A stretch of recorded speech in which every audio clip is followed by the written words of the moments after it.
حضور صلی اللہ علیہ وسلم نے نا فجر کی نماز پڑھائی، فجر کی، اور حضور فجر کی نماز پڑھا کے فرمانے لگے بھئی کسی بندے نے روزہ رکھا ہوا ہے؟ حضرت عمر کہتے ہیں رات کو میرا ارادہ تھا رکھوں، پر سویرے پھر میں نے گرا دیا، نہیں رکھا۔ حضور نے دوسری دفعہ پوچھا بھئی کسی نے روزہ رکھا ہے؟ تو ذرا صدیق کے اوپر نے ہاتھ کھڑا کیا، عرض کی یا رسول اللہ میں نے رکھا ہوا۔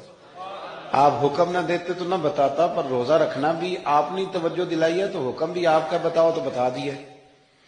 حضرت عمر کہتے ہیں حضور نے فجر کی نماز پڑھائی، فجر کی۔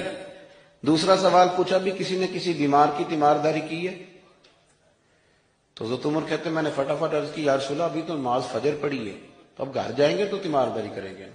تو حضور نے فرمایا عمر تو ذرا ٹھہر جانا، جلدی نہ کر، ٹھہر نہ ذرا، رک تو صحیح۔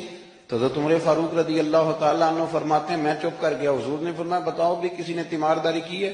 تو صدیق اکبر نے ہاتھ کھڑا کیا، عرض کی یا رسول اللہ عبد الرحمن بن عوف رضی اللہ تعالیٰ عنہ 2-3 دن سے نماز پڑھنے نہیں آ رہے تھے، رات میں نے پتہ کرایا تو پتہ چلا بیمار ہے، اور حضور مجھے یہ بھی پتہ ہے وہ میرا یار ہے، مجھے پتہ ہے رات کو جلدی سوتا ہے پر تہجد میں ضرور اٹھتا ہے۔ تو حضور میں بھی ذرا فجر کے وقت جلدی اٹھا ہوں تو فجر میں آنے سے پہلے عبد الرحمن ابن عوف کی تیمارداری کر کے آیا ہوں۔ حضرت عمر کہتے ہیں میں نہ ہلکا ہلکا ڈھیلا پڑ گیا۔ حضور نے تیسرا سوال پوچھا، فرمایا کسی نے کسی مسکین کو کھانا کھلایا؟ کھانا کھلایا کسی مسکین کو؟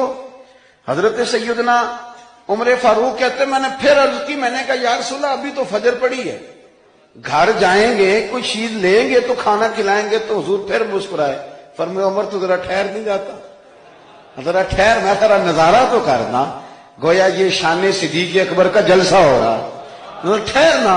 حضور نے پھر پوچھا بھی کسی نے کسی مسکین کو کھانا کھلایا ہے؟ تو حضرت عمر کہتے ہیں لوگ سارے دائیں بائیں دیکھ رہے تھے اور میں چپ کے ابو بکر کو دیکھ رہا تھا، کہ مجھے پتا تھا کہ بولنا اسی نہیں ہے، اور دل میرا کر رہا تھا کہ کہہ دوں دیو جناب جواب، دل میرا کر رہا تھا۔ وہ سمجھ گئے تھے کہ سونا راضی کن کاموں میں ہو، بس یہ نقطہ انہوں نے پا لیا تھا۔ حضور نے فرمایا بتاؤ کسی مسکین کو روٹی کھلائی ہے؟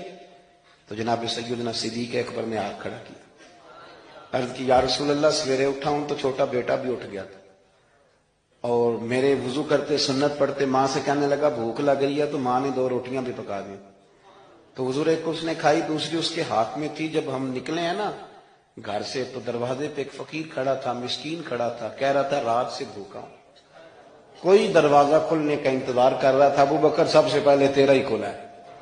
تو حضور میں نا اس مسکین کو ایک روٹی کھلا کے آیا ہوں۔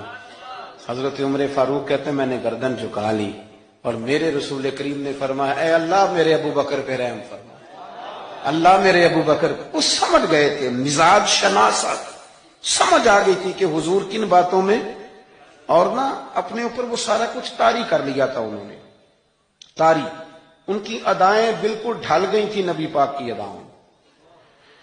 3 دن وہ غار ثور میں رہے تو ہمارے صوفیاء فرماتے ہیں کہ ان پر تجلیاں بھی پڑی محبوب کی معرفت کی۔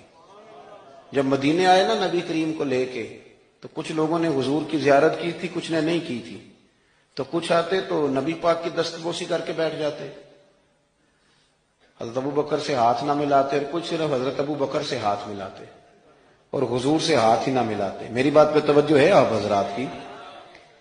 تو کچھ لوگوں کو نا شبہ ہونے لگا، وہ معاذ اللہ سمجھنے لگے کہ شاید یہی اللہ کے رسول ہے۔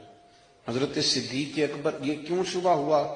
تو ہمارے محدثین فرماتے ہیں کہ ابو بکر صدیق بولتے بھی اس طرح تھے جو میرے نبی پاک کا طریقہ، بیٹھتے بھی اس طرح تھے جو رسول پاک کا طریقہ۔ کہتے ہیں انہوں نے امامہ باندھا ہوا تھا تو جو امامے کا پیچ حضور کا ڈھیلا رہ گیا تھا ان کا بھی ڈھیلا رہ گیا تھا، اس طرح اپنے آپ کو مزاج میں ڈھالا تھا، تو من شدی من تو شدم، میں اس طرح ڈھالا تھا مزاج میں، اس طرح کے کوئی فرق ہی نہیں نظر آتا تھا۔ وہ کہتے ہیں جب حضرت ابو بکر صدیق نے دیکھا نا کہ لوگوں کو تو شک ہو رہا ہے، کوئی میرے ساتھ ہاتھ ملا کے بیٹھ جاتے، تو حضرت صدیق اکبر نے کہا کوئی ایسا کام کرنا چاہیے کہ پتہ چلے آقا کون ہے غلام کون ہے۔ اٹھے، کندھوں پہ چادر تھی، وہ اتار کے نا تو حضور پہ سایہ کر دیا، لوگوں کو پتہ چل گیا کہ سایہ کرنے والا کوئی غلام ہے، اور جس پر سایہ کیا جا رہا ہے وہ آقا ہے۔ کیا خوبصورت نقطہ لکھا ہے مفسرین نے شارحین فرماتے ہیں تھوڑی دیر کے لیے، تھوڑی دیر کے لیے، تھوڑی دیر کے لیے حضرت ابوبکر صدیق نے حضور کے سر انور پر اپنی چادر کا سایہ کیا تھا۔ اللہ کے رسول نے احسان کا بدلہ یہ دیا، نیکی کا بدلہ یہ دیا کہ قیامت تک ان کی قبر پر اپنے گنبد کا سایہ فرما دیا، قیامت تک گنبد کا سایہ کر دیا۔